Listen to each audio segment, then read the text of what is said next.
daawadayaal ku soo dhawaada muuqaalkeena maanta waxaa idin wadaa taxane cusub ee lagu magacaabo Make May Harti Ismail balse inta aad bilaabin janaalka subscribe saar sidoo kalena muuqaalka like saar qof walba wuxuu rabaa inuu noqdo amiir si uu u helo amiirada noloshiisa laakiin gabadha halkan joogta weligeed waxay ku jirtaa riyo magaceedu waa Wemi wiil caan ah oo lagu waashay ayaa ka soo degay baabuur Porsche ah taageerayaal waalan ayaana ku soo orday laakiin isagu ma ahayn ninkaas muse wuxuu ahaa kaliya qof ag taagan baabuurka wiilka dhabta ah ee lagu waashay waa Yenlu kaas oo si caadi ah ugu socday xarunta TV-ga isagoo aan ka baqayn taageerayaasha waalan kulankii ugu horreeyay ee ay isku arkaan gabadha iyo wiilka wuxuu ka dhacay wiishka laakiin noloshu mar walba ma aha mid ubax iyo udgoon ah iyadoo daahday awgeed wiilka caanka ah ayaa ka xirtay albaabka wiishka inkastoo ay baryeysay markii ay codsatay barnaamij istaafsi arday gabadhu waxay beddeshay magaceeda oo noqotay Janhan qadar yaab leh intii lagu guda jiray duubista barnaamijka Yenlu Wemi waxaa khasab ku noqotay inay noqoto daawade sababtoo ah shaarkii Wemi waxaa ka maqnaa badankiisa Yenlu si hoose ayuu u tilmaamay arrinta balse Wemi waxay u qaadatay inuu yahay nin xun waxayna ku dhufatay dharbaaxo markii taageerayaasha waaweyn ee dumarka ahi ay arkeen wiilka caanka ah oo si toos ah TV-ga loogu hor dharbaaxay waxay u ordeen inay helaan Janhan niyad jabkeedu intaas kuma ekaan waxayna mar kale ku kulmeen iyadoo shaqo yar ka shaqaynaysa iyadoo aan feejignayn Wemi waxay jebisay hadiyad uu Yenlu u iibiyey hooyadii hadiyadaas aad bay qaali u ahayd waxay ku talisay inay u bixiso qayb bil kasta ma uu ogolaan doonaa wiilka caanka ahi dabcan maya si kastaba ha ahaatee gabadhu weli rajo yar bay lahayd xilli uu aabbe iyo hooyadii ku cadaadiyeen inuu soo helo gabar saaxiib la noqoto Yenlu wuxuu u soo jeediyey inay noqoto saaxiibtiis been abuurka ah si ay ula macaamisho hooyadiis xaflad ayaa la qabtay halkaas Wemi waxay la kulantay saaxiibtii yaraanta ee Yenlu gabadh la yiraahdo Yuanqing qof walba wuxuu rabay inuu wiilka caanka ahi qoobka ciyaarka ku furo saaxiibtiisii hore balse wiilka caanka ahi wuxuu doortay saaxiibtiisa been abuurka ah inuu lamaane kula noqdo way iska cadahay sida noqon karo wejiga saaxiibtii hore waxaa muuqata in wiilka caanka ahi aad ugu qancay lamaanihiisa qoobka ciyaarka markii bandhiga dhammaaday Yenlu wuxuu saaxiibtiisa u geeyey hooyadiis dhabta ah si lama filaan ah gabadhan hadalka badani waxay isticmaashay magaca saaxiibteed ugu fiican kaas oo ahaa badbaadiyaheedii hore Luyo hooyada Yenlu aad bay ugu faraxday caqliga iyo xariifnimada weyi sidaas darteed waxay canaanatay wiilkeeda oo ku tiri maxaad waqti dheer ugu qaadatay inaad saaxiibtaada ila timaado farxad weyn ayay u ahayd hooyo maalinteeda dhalashada waxayna martida oo dhan u soo bandhigtay saaxiibta wiilkeeda gabadhu sida caadiga ah marka ay aragto cunto macaan ma iska celin karto gabadhan sidoo kale sidaas ayay ahayd aadna way ugu mahadnaqday markay maqashay caloosha wiilka caanka ah oo garaacmaysa way waxay u keentay cunto laakiin dhab ahaantii way adag tahay in la raali geliyo wiilka caanka ah Yenlu isla markiiba gacanta ayuu ruxay isagoo way iska riixay laakiin waxa qasab ahayd in dhacdo Yenlu ayaa qabsaday gacanta Wemi si aysan u dhicin markaas ayaa si kama ah dhunkasho u dhacday way iyadoo xishoonaysa ayay wejigeeda dhinac u rogtay Yenlu wuxuu kaliya ku qanci karay inuu yiraahdo nacnaca dhareerka leh aad buu u macaan yahay intay labadooduba ku jireen xaalad xishood iyo murugo isku dhex jirta Yuanqing ayaa timid iyadoo koob khamri ah siinaysa way si ay u dejiso waxayna ku tiri way wuxuu ii la mid yahay qof aan hore u garanayay dabcan anagu isla markiiba waan diidnay Yuanqing waxay u jeesatay Yenlu oo ku tiri ha keenin gabar been abuur ah oo aad ka dhigato saaxiib si aad hooyada ugu qanciso xitaa haddii ay ku degdegayso laakiin dabeecadiisa qabow iyo madax adeyga awgeed wiilka caanka ahi wuxuu ku jawaabay ma u malaynaysaa inaad igu fahanta dabadeed horay ayuu ugu socday wuxuuna isku duubay gabadha isagoo diyaar u ahaa inay meel kale aadaan markii ay meeshii kale u guureen waxay ku noqdeen naftooda dhabta ah waxayna bilaabeen dood iyo hadal muran ah si kadis ah nin xiran jaakad casaan ah ayaa soo muuqday gacantana saaray garabka Yenlu codkiisa ayaa ahaa mid la mid ah cod dumar taas oo maskaxda weygelisay fikir ah in uu yahay lamaane qarsoon oo Yenlu leeyahay laakiin markii ninku isu soo bandhigay isagoo leh magaciisu waa Muse iskuna diyaariyey inuu salaamo weyi Yenlu ayaa si dhaqso ah u joojiyey wuxuuna ku yiri inuu meel kale aado kadib markii biyihii qabo wejiga lagu shubay Yuanqing waxay aaday hooyada Yenlu iyadoo ku dooday in weyi aysan jeclayn Yenlu waxay xitaa soo bandhigtay muuqaalka weyi oo Yenlu ku dharbaaxaysa TV-ga hortiisa laakiin hooyadu ma ahayn mid xanaaqda taa beddelkeed aad ayay ugu faraxday waxayna tiri gabadhan waa mid xiiso leh waxayna i xusuusisaa anigii yaraantayda waana mid awood u leh inay maamusho Yenlu Yuanqing hadal la'aan bay noqotay si xishood leh ayayna uga tagtay laakiin si ay uga hubiso dareenka wiilkeeda waxay daba dhigtay Yenlu ina adeertiis inay daba socdo Wemi oo keligeed wax cunaysa ina adeertii Yenlu waxay ku shubtay khamri iyadoo damacsan inay ku qasabto inay runta sheegto in yar gudaheed labadooduba way sakhraameen waxayna bilaabeen sheeg ina adeertii waxay bilowday inay aflagaadayso walaalkeed waxaana halkaas soo maray Yenlu oo hadalkooda maqlay markuu sidaas arkay way isla markiiba tiri waxay sakhraansan tahay dib labadooduba waxay geeyeen ina adeertii hotel si ay u nasto way ku dhawaad ayay ku dhacday dhulka markii ay simbiri raxday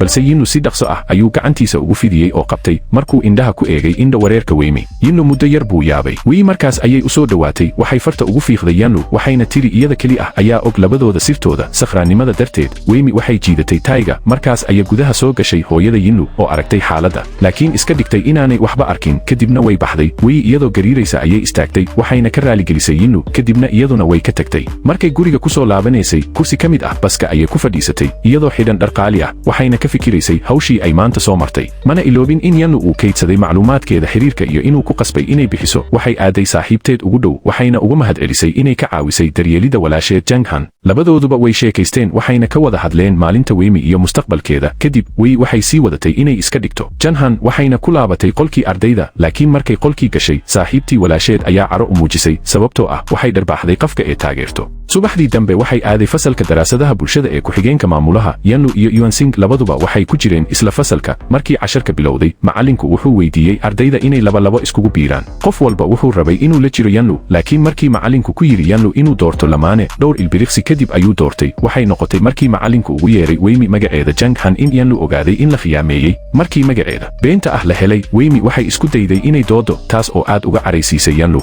wuxuu xitaa si taxadar leh u soo qaatay buug si uu u hubiyo magaca Weimi muddo kadib oo ay ku jahawareertay waxa ay baranayso markii macallinku ugu yeeray Weimi inay ka jawaabto su'aal uu Yuanshin weydiisay Weimi ma aysan awoodin inay ka jawaabto xitaa ma aysan garanayn waxa su'aashu ahayd laakiin iyadoo maskax degdeg leh Weimi waxay ku guulaysatay inay khiyaamayso Yinlu si uu isaga uga jawaabo su'aasha iyada bedelkeeda inkasta oo uu aad u xanaaqay oo uu diiday haddana iyadoo ku adkaysatay ugu dambayn waa uu ka jawaabay ugu dambayn Weimi waxay isku dayday inay ka raaligeliso Yinlu laakiin si lama filaan ah ayay dhibaato uga abuurtay fasalka markii ay cuntada aadeen waxay la kulantay wiil la yiraahdo Gio kaas oo rabay inuu subaxdii la fadhiisto oo wax la cuno wuxuu u sheegay Wei sababta ay isaga uga fogaanayso Wei iyadoo jahwareersan oo aan garanayn waxa la yiraahdo way diiday waxayna tiri subaxdii hore waan ka daahay fasalka taasna waxay ahayd sababtaan sidaas darteed Ju isla markiiba farxad ayuu dareemay mar kale wuxuuna ku casuumay inay maktabadda ku wada bartaan Muse iyo Se waxay ku mashquulsanaayeen ka sheekaynta Luyo markii ay hadal dheer yeesheen waxay bilaabeen inay ka shakiyaan in Luyo uusan wax ka baranayn kambaska weyn balse uu yahay ardayga quruxda badan ee ka tirsan waaxda naqshadaynta dharka ee kambaska laanta ah inta ay sii ku canaananayso Weimi inay shalay la socotay Yinlu haddana maanta la fadhido wiil kale oo yar ayuu Yinlu soo muuqday oo la fadhiistay markii ay sidaas aragtay Seiwan waxay ugu tagtay Weimi iyadoo ugu yeertay Luyo taas oo aad uga nixisay Weimi isla waqtigaas gadaashooda Yinlu wuxuu u sharxay Muse in la khiyaamay Wei si dhaqso ah ayay sii uga soo saartay banaanka waxayna u sheegtay in Yinlu uu rabay inuu ka ilaaliyo ardayda dumar ah ee waalan ee iskuulka taas darteedna ay isticmaaleen magacyo been ah iyo xiriir qarsoodi ah si lama filaan ah Siwan way rumaysatay hadalka Weimi markaas kadib Wei waxay si degdeg ah ugu ammaantay Siwan inay tahay qof caqli badan kadibna way baxday markuu xaqiiqda oo dhan ogaaday Muse sidoo kale wuxuu ku taliyay Yinlu inuu si dhaqso ah u xalliyo arrintan laakiin Yinlu wuxuu ku jawaabay inuusan u ogolaan doonin waxyaabaha inay ka baxaan gacantiisa markii ay sidaas aragtay Siwan waxay telefoon ugu sheegtay wax walba oo Wei u sheegtay intii ay Weimi ku wareegaysay harada Yinlu ayaa u soo diray fariin isagoo rabay inay kulmaan markaas kadib labadooduba waxay isku arkeen goobta shaqada ee Weimi halkaas ayay ku heshiiyeen 3 shardi oo ku saabsan heshiiskooda maalintii xigtay Weimi iyo Ju waxay u tageen maktabadda sidii ay hore u qorsheeyeen Weimi ayaa istaagtay si ay uga caawiso Jiu buugaagta qaanadaha lagu habeeyo tani waxay ka dhigtay Jiu inuu mar kale ka shakiyo sababtoo ah wuxuu u maleeyay in Zhang Han hore aysan u jeclayn inay sidan u shaqayso Wei si dhaqso ah ayay u sharaxday waxayna tiri waxaan rabaa inaan shaqo ka dalbado maktabadda inta ay shaqaynaysay si kama ah ayay Weimi u dejisay buug Jiu ayaa arkay wuxuuna yimid si uu u hubiyo xaaladeeda laakiin si nasiib ah Yinlu ayaa gadaashooda ka joogay oo wax walba arkay wuxuuna yiri Weimi waa qof si fudud ula qabsada shaqo walbo Yinlu markaas wuxuu weydiistay Wei inay u kaxayso qaybta amaahda si uu u eego nidaamka buuga halkaas ayuu ula kac ahaan uga dhigay xaalad adag Weimi isagoo ku amraya inay qabato waxa uu rabo markii ay isku jiidayeen buuga waxay galeen xaalad xishood leh oo isku dhaca si lama filaan ah saaxiibteed Luyo ayaa soo wacday oo ku tiri inay u timaado fasalka si loogu yeero roll call Wei si dhaqso ah ayay ugu oroday fasalka waxayna si qarsoodi ah u gashay fasalka balse si lama filaan ah macallinkii ayaa arkay oo ku yiri inay casharka sharaxdo nasiib wanaag tani waxay ahayd maadada ay baranaysay Weimi sidaas darteed aad bay ugu fiicnayd oo kaliya xusuusin yar ayay macallinka ka heshay markay guriga ku noqotay Seiwan waxay u sheegtay hooyada Yinlu wax walba waxay u malaysay in hooyadeed ay xanaaqi doonto laakiin taa bedelkeeda aad bay ugu faraxday in wiilkeedu la kulmay gabar ku abuurtay dareen intaa waxaa dheer Seiwan waxay ku ammaantay Yongshan inay tahay arday wanaagsan oo xitaa heshay fursad ay kula tartanto Yinlu tartanka Challenge Cup hooyadii aad bay u faraxday Seiwan waxay kaloo ku tiri inay casuunto Zhang Han si ay casho ula qaadato oo ay si fiican u barato markuu game la ciyaarayay saaxiibkii si lama filaan ah ayuu u helay wicitaan ka yimid hooyadii markuu maqlay hooyadii oo leh inay casuumi doonto Zhang Han casho toddobaadka dambe gebi ahaanba wuu yaabay oo dareemay inuu gacmo maran yahay maalintii ku xigtay Yinlu mar kale ayuu ku qabtay Weimi iyada oo xayeysi samaynaysa wuxuuna si toos ah ugu yimid isagoo uga waramaya in ay guriga casho u raacdo Wei si joogto ah ayay u diiday ilaa ay si kama ah gacanta uga dhufatay Yinlu taas oo sababtay inay shaarkii ka jeexdo meel aan caadi ahayn markay shaarkii si lama filaan ah uga jeexday Wei waxay Yinlu u waday dukaan dhar ku yaal suuq Wei waxay ku adkaysatay in muuqaalka quruxda badan ee Yinlu uu yahay kaliya dhar sumad caan ah si uu u cadeeyo inay khaldan tahay Yinlu isla markiiba wuxuu xirtay shaarkii ay iyadu u doortay runtii waa sax qof qurux badan wax kasta way ku qurux badan yihiin ayay ku tiri Wei waxay u jeesatay Yinlu si uu uga caawiyo waxayna ballan ku siisay inay guriga hooyadiis u raaci doonto casho inkasta oo markii hore Yinlu uu ka xishooday haddana goordhow labadooduba way isfahmeen waxayna si fiican u wada shaqeeyeen taasoo keentay in dhar badan la iibiyo mar qura Wei si kama ah ayay u simbiriraxday oo ku dhici lahayd dhulka balse Yinlu ayaa si degdeg ah u qabtay oo soo jiiday labadoodii waxay isha ku dhaceen weliba si xishood leh kadib dhar badan ayaa la iibiyey macaamiishuna waxay ku ammaaneen inay yihiin lamaane qurux badan dhanka kale Jiyo keligiis ayuu fadhiyey isagoo xisaabinaya wuxuu soo xisaabiyey in fursadda xiriirkiisa iyo Jianhan uu ku burburo ay korodhay 10% runtii wuxuu ahaa arday dadaal badan kaasoo xisaabin kara wax walba markii shaqadu dhammaatay Wei iyo Yinlu waxay ku wareegeen suuq si ay cunto u iibsadaan markay gaareen teendo lagu sameeyo cuntada stinky tofu Yinlu markiiba wuu ka cabsaday oo wuu iska fogeeyey si kastaba haddana wuu u bixiyey lacagtii maadaama mobilka Wei uu bateri ka dhammaaday taasina waxay keentay in milkiilaha teendada uu u maleeyo inay lamaane yihiin Wei si xishood leh ayay u diiday markaas ayay labadooduba ka tageen goobta waxay u muuqatay in Yinlu oo ah wiil hodan ah uu ka bartay nolol kale qaar ka mid ahna ay u yihiin kuwa cusub xitaa wuu kaftamay isagoo yidhi Wei way ku faraxday markay cunaysay stinky tofu Wei waxay ku sharaxday inuu mar walba ku kaftamo muuqaalo kala duwan taas oo ahayd sababta ay wax cusub u jeceshahay markaas kadib Wei waxay aragtay board sawir qaadasho ah oo waxay ugu yeertay Yinlu inay sawiro wada galaan labadooduba si fiican ayay u madadaaleen ugu dambayntiina Wei waxay siisay sawirka inkasta oo uu wejigiisa ka muujiyey inuu ka caraysan yahay haddana jeebka ayuu gashaday wuxuuna kaloo sheegay inuu guriga geyn doono maadaama ay fiid tahay laakiin Wei way diiday waxayna ku noqotay baska markii Yinlu uu istaagay iftiinka casaanka wuxuu arkay wejiga farxadda leh ee Wei taasina waxay keentay inuu dhoola cadeeyo ma suurtagal baa in uu dareen yar u qaaday gabadhan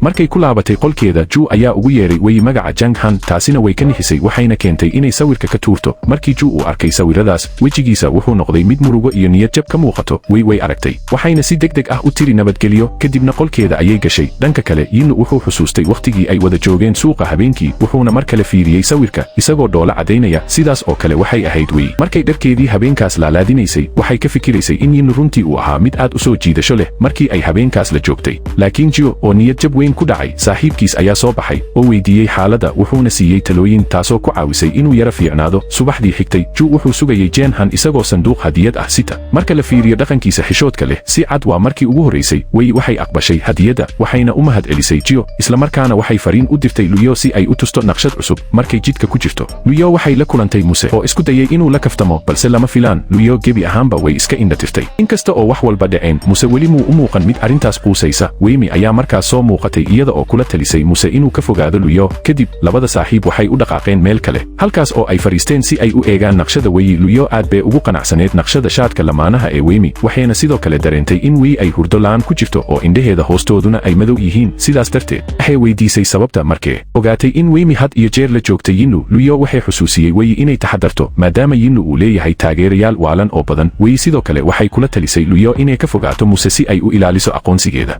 markay fasalka ku socotay Wei waxaa istaajiyey Yinlu kaasoo u sheegay xeerarka ay tahay inay raacdo marka ay hooyadiis la cunayso cunto Wei way baryootantay si uu jilco balse Yinlu si fudud looma dhaqaajin karin wuxuu ku hanjabay heshiiskii ay wada galeen markan Wei si xoogan ayay uga diiday laakiin markuu sii wadi lahaa hadalka gambaleelka ayaa dhacay waxaana la badbaadiyey Ju mar kale casharka kadib Muse wuxuu isku dayay inuu adeegsado hadiyado iyo ammaano si uu uga helo nambarka Luyo laakiin Wei si toos ah ayay uga diiday xilligaas Jiyo ayaa soo muuqday isagoo keenay quraac Wei loogu talagalay balse Muse ayaa ku horqabsaday oo cunay markaas ayaa dood ka dhex dhacday labadooda halkaasna Wei si hoose uga dhuumatay maalintii xigtay isagoo dulqaadkiisu dhammaaday Yinlu wuxuu u diray fariin hanjabaad ah Wei si uu u soo jiito markay sidaas aragtay Wei oo caraysan waxay u oroday guriga Yinlu markay gaartay Yinlu wuxuu ku hanjabay inuu shaqadeeda ku dacwoon doono taasi waxay qasabtay Wei inay codsato ugu dambayntiina waxay ku qasbanaatay inay ogolaato inay la cashayso hooyada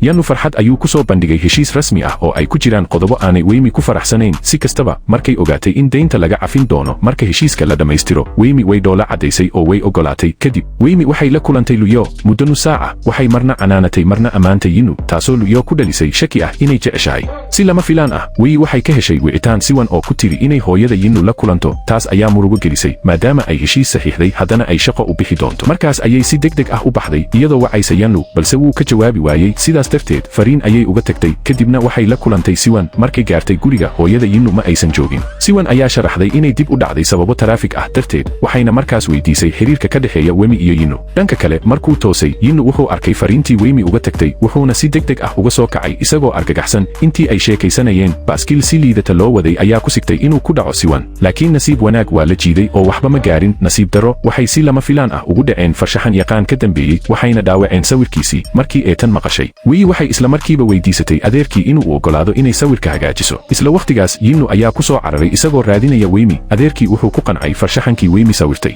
kadib saddexdoodii way is arkeen Siwan iyadoo rabta inay boos gaar ah u abuurto labada way ka dhaqaaqday iyadoo tiri waxay soo qaadi doontaa hooyada. waxay kaloo u rajaysay Wemi iyo Yanlu farxad. kadibna waxay si xoog ah ugu riixday Wemi dhinaca Yanlu, laakiin si lama filaan ah gacmaha Wemi weli rinji ayay ku daadsanayeen. taasna waxay sababtay inay si kama ah shaarkii Yanlu ugu wasakhayso. runtii waa la oran karaa Wemi xiriir gaar ah ayay la leedahay shaadhadhka Yanlu si ay khaladkii u saxdo. Wemi waxay adeegsatay hibadeeda farshaxanimo oo waxay nadiifintii shaadhka u beddeshay qaab loof ah. labadooduba mar kale waxay ku lumeen indhaha midba midka kale, garaaca wadnahooduna aad ayuu u sareeyey. markaas kadib afartooduba waxay ku kulmeen maqaayad si ay casho wada yeeshaan. sida la filan karo hooyada Yanlu aad ayay ula dhacday Wemi waxayna labadeeda carruur u sheegtay in haddii Wei mar kale timaado iyagu si gaar ah cunto ugu karin doonaan si aysan wax walba uga sii fogaan. Wei waxay sharaxday in sababo waxbarasho darteed xiriir jacayl in la sameeyo hadda suurtagal noqon doonin. markii ay qolka jiifka ku noqotay Wei mar kale waxay la kulantay Jiyo kaasoo rabay inuu qirto jacaylkiisa, balse Wei si dhaqso ah ayay u jartay hadalka waxayna u jeedisay marmarsiiyo guud. kadibna waxay gashay gudaha. xilligaas shaki weyn ayaa ku abuurmay Jiyo wuxuu bilaabay inuu dib u xusuusto dhaqamadii aan caadiga ahayn ee Wemi. dhanka kale Yanlu wuxuu guriga fadhiyey isagoo ka fikiraya falalka Wemi, dhoolacadayna ku jiray. markaas Muse ayaa soo galay. Muse markaas ayuu bilaabay inuu la kaftamo Yanlu, taas oo aad uga caraysiisay wuxuuna ku tuuray qolof moos. si lama filaan ah Muse ayaa biyo ku daadiyey wuxuuna doonayay inuu ku tirtirto shaadhka cusub ee Wei u iibisay Yanlu, laakiin Yinlu si degdeg ah ayuu uga diiday.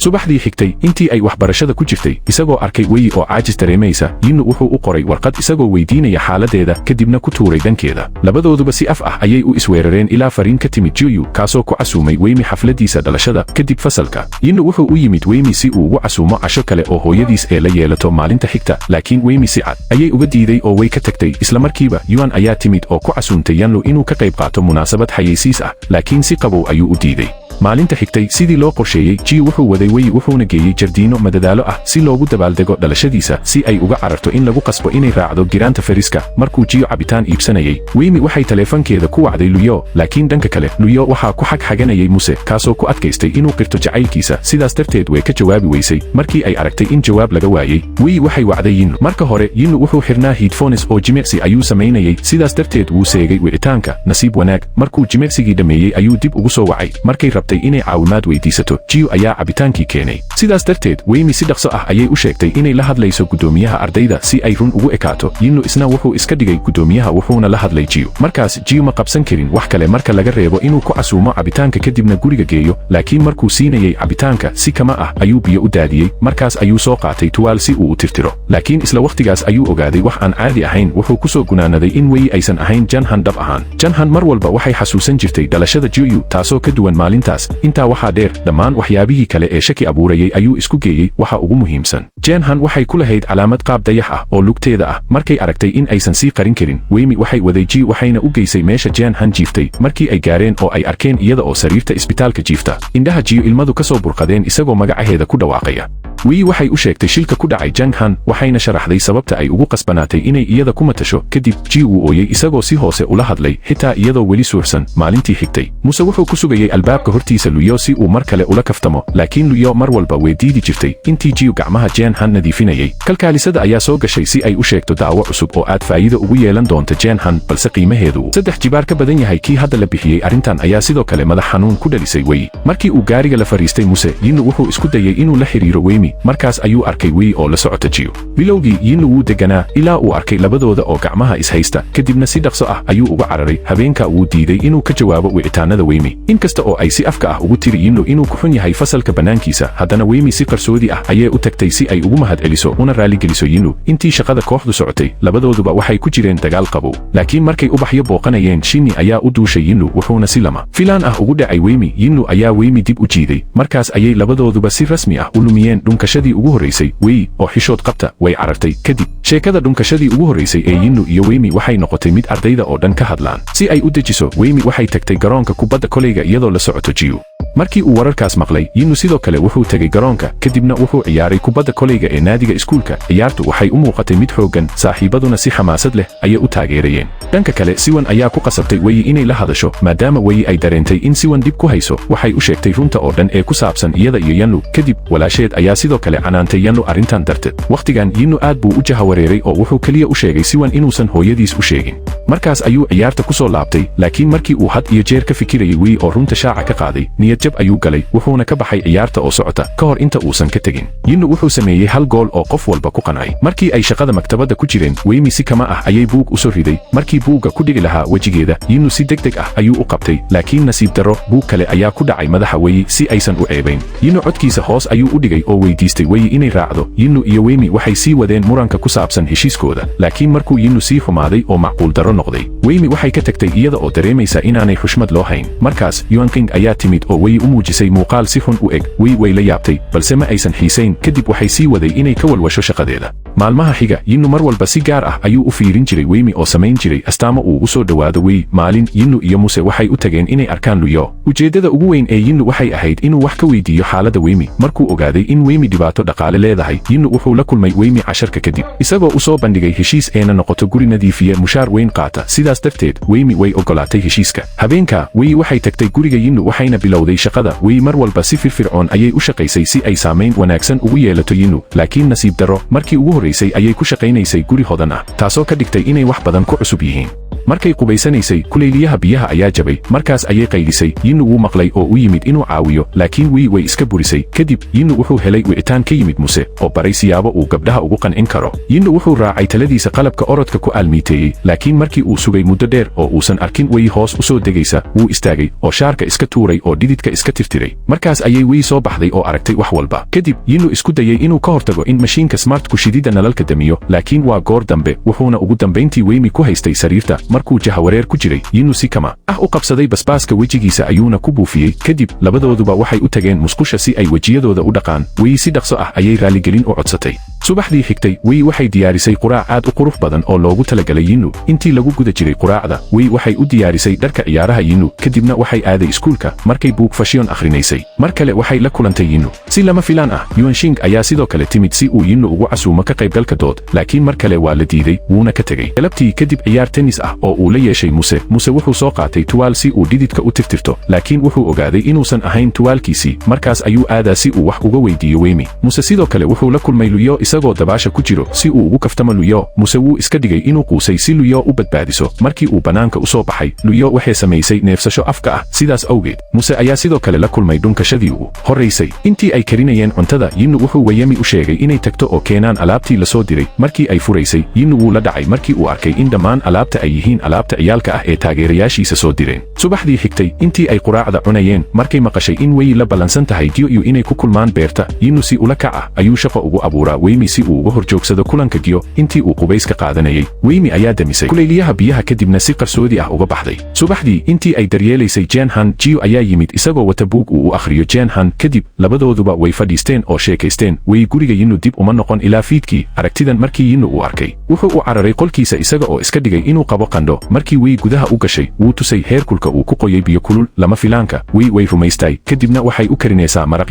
Yinu si lama filaan ah sanka ayuu ka dhiig baxay Wei si degdeg ah ayay baraf ugu duubtay si uu u cadaadiyo subaxdii xigtay Yinu wuu toosay isagoo ka urayso maraqa shimbirta ee dhadhanka fiican leh si weyn ayuu u cunay kadib Wei waxay Yinu siisay xisaab ay uga wareejiyo mushaharka dheeraadka ee habeenkii hor Yinu isagoo caajis ah wuu wareejiyey lacagta kadibna Wei waxay aaday keenista alaabta ka hor keenista waxay ku hilmaantay koofiyadda guriga Yinu wuxuu soo jeediyey inuu gaarigiisa superkaarka ah u adeegsado si ay u keento alaabta laakiin Wei way diiday intii lagu jiray wadada Wei waxay gashay wadooyin aan baabuur mari karin laakiin nasiib darro boolisku wuu arkay oo baaskiilkeedii la qabtay nasiib wanaag Yinu wuu helay kadib Wei waxay khasab ku noqotay inay gasho gaariga Yinu si ay u gaarsiiso alaabta qafkii lahaa intii uu wado Yinu ku dhowaad wuxuu ku dhacay oday jidka ka gudbaya markii uu si lama filaan ah u joojiyey shaaha caanaha ee Wei gacanta ku haystay wuu daatay labadooduba waxay u tageen guriga macaamilka si ay raaligelin ugu sameeyaan, laakiin macaamilku weli ma qanacsanayn. Markaas Yinnu wuxuu doonayay inuu si gaar ah u sameeyo shaah caano ah si uu u saxo qaladkii. Kadib marka macaamilku cabay, aad buu ugu qanacsanaa oo wuu cafiyey, laakiin ugu dambayntii weli waa la dacweeyey Yinnu iyadoo la sheegay in shaaha uu ku jiro kiimiko. Markaas Yinnu isagoo dareemaya dayacaad wuxuu ku casuumay macaamilka qado guriga. Yinnu wuxuu xirtay shaadhka loo iibiyey wuxuuna tegay dukaan keega si uu ula kulmo Muse. Markii uu arkay Muse oo keega u iibinaya Luyo, wuxuu isaguna rabay inuu keega u iibiyo Weymi. Banaanka dukaanka waxaa ku qabtay taageerayaasha xirnaa shaadhka suuqgeynta, halka Wei ay sidoo kale joogtay guriga. Keega wuxuu geliyey qaboojiyaha wuxuuna ku amray Wei inay keento cabitaan qabow si ay u aragto keega uu iibsaday. Laakiin markay u socotay inay keento, mulkiilaha ayaa ugu yeeray Weymi si ay ula shaqayso u siiyo mushaarka uu Yinnu siiyo 2 jibaarkiisa. Markay maqashay lacagta, indhaha Weymi way shidmeen waxayna u tagtay mulkiilaha iyada oo iska indha tirtay codsiga Yinnu ee ah inay u keento biyo. Markaas Muse ayaa sidoo kale keega u geeyey Luyo, laakiin Luyo way diiday. Markaas wuxuu isku laabmay oo garbaha Luyo ayaa ku dhacay sanduuqa keeg. Muse ayaa isku dayay inuu qabto sanduuqa, laakiin si lama filaan ah labadooduba ayaa isku dhaceen, weliba si kama ah. Fiidkii Weymi waxay ku noqotay gurigeeda. Wei waxay furtay qaboojiyaha waxayna aragtay keega. Kadib labadooduba way fadhiisteen oo waxay cunayeen keeg iyo jalaato. Maadaama tartanka Challenge Cup uu dhigi doono toddobaadka dambe, Yinnu si firfircoon ayuu dukumiintiyo u dhigay hortiisa Weymi si ay u barato. Maalintii xigtay iskuulka, Weymi waxay aragtay arday xirnaa shaadh la mid ah shaadhka ay siisay Yinnu. Kadib waxay tagtay maktabadda si ay wax ula barato Jiyu si lama filaan ah. Yinnu ayaa sidoo kale yimid si uu buugaagta ugu celiyo maktabadda. Markaas ayuu arkay labadoodaba, ma garanayn haddii ay ahayd masayr ama wax kale. Yinnu wuu carqaladeeyey labadoodaba wuxuuna Weymi ku amray inay dibadda kula kulanto. Yinnu wuxuu dalbaday inay wakhtigeeda ku timaado guriga si ay wax ugu barato tartanka iyadoo la siinayo mushaar 2 jibaaran. Kadib Yinnu isku dayay inuu Weymi ka caawiyo barashada. Weymi ayaa si badan wax u baratay ilaa ay hurday. Yinnu ayaa qaaday oo sariirta geeyey, ku daboolayna barkin. Wakhtigan mar kale wuu ku farxay oo dhoola caddeeyey. Subaxdii Wei way toostay oo arktay Yinnu oo ka shaqaynaya fadhiga. Waxay weydiisay Yinnu inuu istaago oo jidhkiisa cabbiro si ay u naqshadayso qaar ka mid ah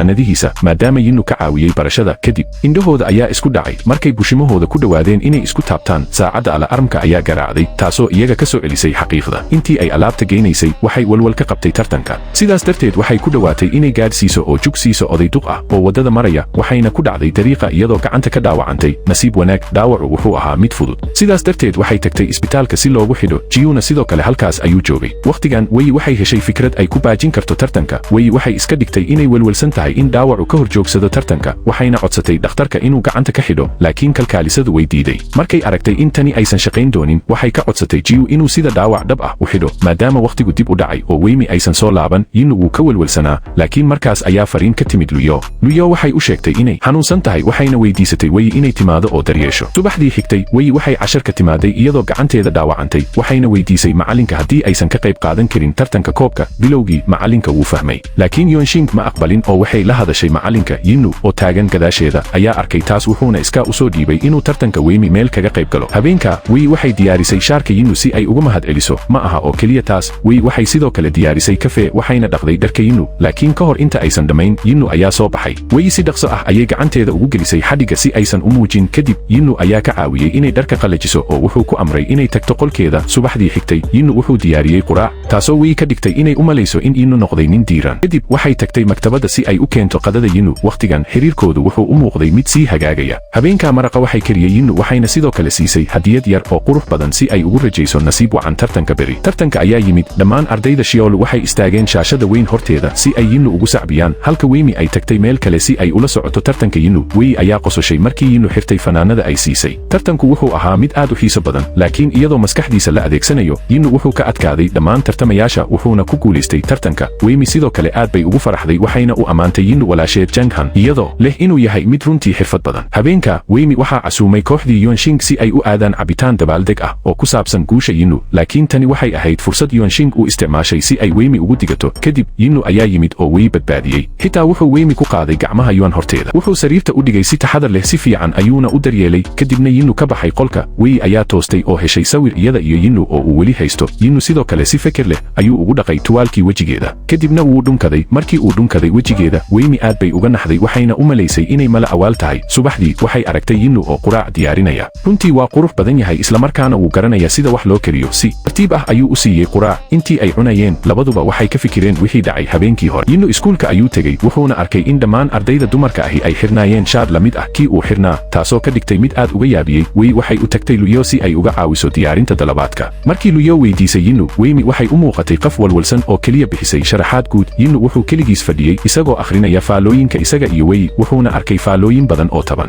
wuxuu abuuray akoon cusub oo faallo ka bixiyey kuwa sheegay in isaga iyo Yuan ay yihiin lamaane kadib wuxuu bilaabay dood afka ah oo dhex martay isaga iyo taageerayaashiisa intii uu qolkiisa fadhiyey Shinni ayaa soo gashay wuxuu u malaynayay inuu xooggan yahay laakiin ugu dambayn wuxuu Wei ugu yeeray inay ka caawiso Shinni markii ay qabatay Shinnida waxay ku ciyaartay Yinu faa'iidaysiga firaaqadaas Yinu si dhaqso ah ayuu u qabsaday ulkii gacanteeda ku jiray oo tuuray kadib wuxuu ku riixay derbiga wuuna u hanjabay Wei si xishood leh ayay qolka uga baxday kadib Wei waxay wacday Luyo waxayna ka hadashay inta qof ee xirnaa shaadh la mid ah kii ay siisay Yinu iyadoo ka walwalsan in Yinu baaritaan ku sameeyo oo ogaadana aqoonsigeeda dhabta ah si arrinta loo xaliyo Luyo waxay siisay Wei talo ay ku sheegto in wax kasta iyada tahay si aysan baaritaan loo samayn Luyo waxay qorshaysay kulan ay la yeeshaan saddexda macaamiil ee ugu waaweyn ee shaadhka si lama filaan ah Muse wuu maqlay wararka wuxuuna yimid kulanka isagoo u malaynaya in iibinta dhammaan shaadhka uu Luyo ka dhigi doono inuu ogaad laakiin xaqiiqda waxay ahayd mid naxdin leh Luyo waxay u sheegtay kelmad yar kadibna wuu baxay saaxiibteed Fongme ayaa Wei qabatay oo sawir ka qaaday guriga Yinu kadib iskuulka waxay u sheegtay Wei inay fasalka kadib dib ugu laabato hoyga Yinu Wei aad bay u niyad jabtay markii ay guriga ku noqotay isla markiiba waxaa canaantay Mimi oo tusay sawirka ay ka qaaday guriga Yinu si aysan u shaacin Wei waxay la dagaalantay Mimi waxayna si kama ugu tuurtay dhir la beeray ee dabaqa koowaad kadib labadoodaba hoos ayaa laga wacay iyagoo la canaantay Wei waxay ku dhawaaday inay lumisay booskeedii isweydaarsiga ardayda Wei waxay tagtay isbitaalka la socodka Jenhan waxayna qiratay qaladaadkeeda habeenka waxay cunto karisay iyada oo ka fikiraysa Yinu banaanka wuxuu u muuqday mid qabow laakiin mar walba wuxuu gacan ka geystay marka aysan cidna haysan taasoo aad ugu farxisay isla markaas Yinu ayaa soo laabtay oo casho la cunay markii Yinu ku canaantay cuntada Wei indhaha ayaa ka ilmaysay waxayna sheegtay dhammaan cabashooyinkeeda kadib waxay codsatay in heshiiskooda la joojiyo markii Yinu maqalay in Wei rabto inay joojiso heshiiska wuu murugooday si aamusan ayuu daawaday Wei si tartiib ah uga fogaanaysa gurigiisa kadib wuxuu iska indha tiray roobka oo u baxay inuu helo Wei iyadoo Wei fadhiday roobka oo mar kale sawirka fiirinaysa oo ooyeysa inta ay waqtiyo badan isdhaafeen iyagoo aan ogeyn Wei waxay ku nasatay sariirta iyadoo daalan subaxdii xigtay Wei waxay la kulantay Ji waxayna kula talisay inuu iyada iska ilaaliyo si uusan dhibaato ugu gelin dhinaca kale Yinu sidoo kale wuu niyad jabay wuxuu fiiriyey akoonkii uu sameeyey kadibna wuxuu wareejiyey lacagtii dheeraadka ahayd ee shaqada oo la siiyey Wei kadib Muse iyo Yinu waxay isku arkeen iskuulka waxayna ogaadeen in dhammaan dadka ay og yihiin in Wei tagtay gurigiisa markii uu doonayay inuu raadiyo Wei Muse ayaa dib u jiiday oo soo jeediyey xal ah si looga hortago in dadka oo dhan faraha ku fiiqaan Wei iyadoo la sheegayo in Wei ay tahay saaxiibtiisa kadib markii ay waraaqaha qaybiso Wei way faraxdaa waxayna u malaysay inay abaal marin heli doonto laakiin maamulaha wuu diiday isagoo u malaynaya inay iyadu iyo kuwa kale ku heshiyeen inay si dhaqso leh u iibiso sidaas darteedna uusan u fulin ujeedada xayeysiiska Wei way wareertay ma aysan fahmin cida taas samaysay markay wareegtay waxay aragtay Yinu oo qaybinaya waraaqahaas kadibna way fahamtay markay Wei doonaysay inay baxdo Yinu marar badan ayuu isku dayay inuu dib u jiido laakiin iyadu had iyo jeer waxay rabtay inay baxdo nasiib darro wuxuu ku qasbay inuu qaado oo gaadhiga geliyo wuxuu geeyey meel uu horay u diyaariyey si uu ugu qirto jacaylkiisa laakiin intii uu ku guda jiray qirashadiisa dhakhtarka soo wacay oo ku wargeliyey in xaaladda Jang Han ay soo hagaagtay isagoo ku amray inay isbitaalka timaado aad bay ugu faraxday wayna baxday iyadoo Yinu keligiis ku reebtay laakiin markii ay aragtay waxa uu u diyaariyey waxay ka taabatay qalbigeeda oo iyaduna qiratay inay aad u jeceshahay Yinu kadib waxay u carartay isbitaalka si ay u hubiso xaaladda Jang Han subaxdii xigtay waaxaha injineerinka mashiinada iyo maaliyadda waxay lahaayeen ciyaar dodgabal ah ugu dambayntii waaxda maaliyadda ayaa guulaysatay waxaana si lama filaan ah ciyaarta ugu guulaystay Wei laakiin nasiib darro way dhaawacantay waxay u malaysay in qof walba aqoonsan doono dadaalkeeda laakiin kooxda Yuanxing weli faraha ayay ku fiiqayeen taasoo aysan aqbali karin Yinu ayaa yimid si uu u difaaco kadibna geeyey xafiiska caafimaadka kadib Yinu si kalgacal leh ayuu u dhunkaday intii uu dhunkanayay Yinu wuxuu weydiiyey Wei su'aasha habeenkii hore ee ay ka tagtay iyada oo aan jawaabin ka hor intay jawaabin dhakhtarku wuu yimid si uu u hubiyo xaaladeeda kadib Yinu wuxuu Wei geeyey agagaarka harada si ay u fariistaan ugu dambayntii Wei waxay tiri waan ku jeclahay laakiin iyadu ma rabin inay la joogto Yinu sababtoo ah waxay aaminsan tahay inay ka kala yimaadeen laba adduun oo kala duwan sababta ugu weyn ayaa ahayd inay aysan rabin inay wax aan habboonayn ku samayso aqoonsiga Jenhan Luyo ayaa sidoo kale timid kadib oo weydiisay Wei dhinacan Muse ayaa sidoo kale la hadlay Yinu kadibna wacay Luyo kadib labadooduba waxay kulan yeesheen oo ka wada hadleen sida arrinta u dhexaysa Yinu iyo Wei loo xalin karo subaxdii xigtay Yinu wuxuu lahaa cashar toos ah oo uu bixinayo macallinku wuxuu diray mutadawac si uu dib ugu sawiro derbiga dhaqanka bedelkiisa laakiin qofna ma uusan iskaa u istaagin isla markiiba Wei ayaa istaagtay oo iskaa u istaagtay taasoo ka yaabisay qof walba habeenka Wei waxay si buuxda iskugu howshay si ay dib ugu sawirto derbiga laakiin nasiib darro roob ayaa daay intii ay isku dayeysay waxay ku dhacday baaldiyo biyo ah oo dhulka ku dhacday siib wanaag Yinu ayaa yimid oo qaaday markay toostay waxay is aragtay sariirta iyadoo Gyo agtiisa fadhiyo ka hor Gyo waxay ogaatay in Yinu uu halkan keenay oo uu degdeg ugu laabtay si uu u xalliyo derbiga subaxdii xigtay waxay isku dayday inay degdeg ugu tagto iskuulka sawirka iyadoo ka walwalsan in sawirka dhaawacmi doono oo ceeb ku noqoto Jang Han markay tagtay si ay u aragto aad bay uga yaabtay sawirkiisi sidii ka qurux badan ayaa loo soo celiyay dib qof walba wuu ammaanay Weimi markay sawirka fiirinaysay waxay xusuusatay daqiiqadihii ay la soo qaadatay Yinu kadib waxay u tagtay si ay u mahad celiso Yinu laakiin Yinu si asigoo la hadlin ayuu ka tegay maalintii xigtay Muse wuxuu luu keenay meesha uu doonayay inuu ugu qirto dareenkiisa Luyo wuxuuna codsaday Yinu inuu taageero Luyo iyo Weimi ayaa sidoo kale halkaas yimid laakiin markii ay gaareen Luyo way khiyaamaysay Muse iyadoo ku xirtay gurigii uu diyaariyay dib Luyo si farxad leh ayay ugu noqotay Weimi waxayna ku eedeysay Muse inuu dhibaato doonayay Luyo ayaa arktay Yinu oo maraya meel waxayna mashquulisay Weimi iyada oo u jiiday meel kale markaas waxay ka agdhoweed agagaarka Yinu kadib labada qof ayaa isticmaalay muraayadaha fog si ay u daawadaan labadan qof Yinu ugu dambeyntii wuxuu helay Weimi oo wuxuu sii waday inuu qirto jacaylkiisa ubixii ayaa si lama filaan ah u duulay Weimina waxay qabatay ubaxa si ay uga fogayso Yinu ayaa qoslay wuxuuna go'aamiyey in Weimi ay tahay saaxiibtiisa kadib labadooduba waxay wadaagaan dhunkasho aad u jacayl badan dhanka Muse wax walba si fiican ayay u socdaan Muse wuxuu Luyo ku jiiday gudaha guriga wuxuuna u sheegtay dareenkiisa waxaa intaa dheer Yang Han ayaa soo toostay habeenkaas Weimi iyo Yinu waxay wada fuuleen fardo oo wadaagaan dhunkasho xamaasad leh kadib Yinu wuxuu yidhi Weimi ma ahan Jung Weimi waxay ku soo toostay cabsi nasiib wanaag waxay ahayd riyo keliya markaas ayay sidoo kale la kulantay Yinu wuxuuna muujiyey dhaqan jacayl oo aad u naxariis badan isla waqtigaas Muse wuxuu sugayay Luyo isagoo ubax gacanta ku haya wuxuuna weydiiyey sababta aysan isaga u jeclayn laakiin hadalladii Luyo kadib waxay yara dhaawaceen Muse habeenkaas Yinu guriga ayuu ku noqday isagoo qoslay markii uu arkay diyaargarowga taxadarka leh ee Weimi kadib Weimi waxay abuurtay jawi aad u jacayl badan waxayna ku dhawaaqi lahayd sirteeda markii hooyada Yinu timid waxayna weydiisay wax ku saabsan ballanqaadkooda sababtan lama filaan ah Weimi si xishood leh ayay uga baxday goobta Yinu markaas wuxuu ku noqday qolka si uu uga fikiro sirta Weimi kadib casharka Yinu wuxuu weydiiyey Jang Han sirta waxay noqotay mid jaha wareersan ma garanayn waxa la sameeyo kadib Ju ayaa yimid oo ku casuumay Jang Han maktabada daqiiqada kadib Yinu sidoo kale wuxuu yimid maktabada oo arkay Jang Han kadib wuxuu helay wicitaan ka yimid Weimi wuxuu shaki ka qabay markaas wuxuu dhageystay telefoonka isagoo u socday Jang Han balse wuxuu ogaaday in Jang Han aysan haysan telefoonka si uu ula hadlo gebi ahaanba wuxuu u muuqday inuu fahmay dhibaatada kadibna wuxuu qorsheeyey inuu la kulmo Weimi habeenkaas markii uu ka tegay maktabada Yinu wuxuu amray Jang Han inay u raacdo guriga kadib wuxuu sugay ilaa Weimi timaado markaas ayuu wacay Jang Han Weimi markii ay maqashay arrintan waxay noqotay mid aan hadal lahayn oo cabsi leh kadib wuxuu weydiiyey Weimi runta oo dhan Yinu aad buu u xanaaqay isagoo canaanaya Weimi sababtoo ah kalsooni kuma qabin isaga oo waxay wax ka qarinaysay muddo dhan Weimi markaas ayay ka tagtay isagoo la yaabay isagoo keligii ku haray meesha oo dhaawac maskaxeed leh la yaab ma leh Weimi waxay ku soo noqotay iyadoo daawo gacanta ku haysa oo xidhay Yinu intii ay xidhaysay waxay isku dayday inay Yinu dejiso iyadoo tiri inkastoo aqoonsigaygu yahay mid been ah qalbigaygu waa mid dhab ah waxaa laga yaabaa in Yinu uu helay raaxo maskaxeed oo uusan ka adkaan karin inuu macsalaameeyo Weimi markaasna waxay siisay shaati ay iyadu naqshadaysay si raali gelin inkasta oo uusan si muuqata u muujin haddana Yinu wuxuu aqbalay hadiyadda Weimi maalintii xigtay Weimi waxay samaysay buskud Yinu u gaar ah waana markii guulaysatay kadib Weimi waxay isku dayday inay ficilkeeda ku kasbato cafiska Yinu ugu dambeyntii qalbiga Yinu wuu dhalaalay waxayna Weimi ka aqbashayay inay noqoto saaxiibtiisa hadda waxay Weimi iyo Yinu way isjecel yihiin iyaga oo aan ka welwelin wax kale isla waqtigan Muse wuxuu la ciyaarayaa Luyo iyadoo isticmaalaysa biyorinjiyad labaduna way isla kaftamaan weliba si farxad leh meel kale leer oo qurux badan oo la yiraahdo Sejtun oo ah farshaxan garaad leh ayaa isku dayaya inuu diido martiqaad uu ku noqdo garsoore tartan naqshadaynta dharka laakiin ma uu diidi karo wuxuu ka faa'iidaystaa fursadda inuu hoos ugu soo degay meesha Yinu iyo Weimi ay fadhiyaan Weimi ayaa musqusha gashay waxay ku dhahday Sejtun Yinu ayaa arkay tan wuxuuna codsaday inuu Sejtun raali geliyo Weimi laakiin markay is arkeen waxay iskarteen Yinu wuxuu ogaaday in Sejtun uu yahay saaxiibkii caruurnimada Weimi guriga maamulaha weli wuxuu isku dayaa inuu qanciyo Sejtun inuu noqdo garsoore laakiin wuu diiday markii maamuluhu ka quustay Sejtun wuu aqbalay ka qaybgalka tartanka isagoo arkay sawir uu garanayo maalintii xigtay Sejtun iyo Weimi cunto ayay wada cuneen waxayna ka sheekeeyeen xusuusta caruurnimada laakiin si lama filaan ah Muse ayaa sawiro ka qaaday oo tusay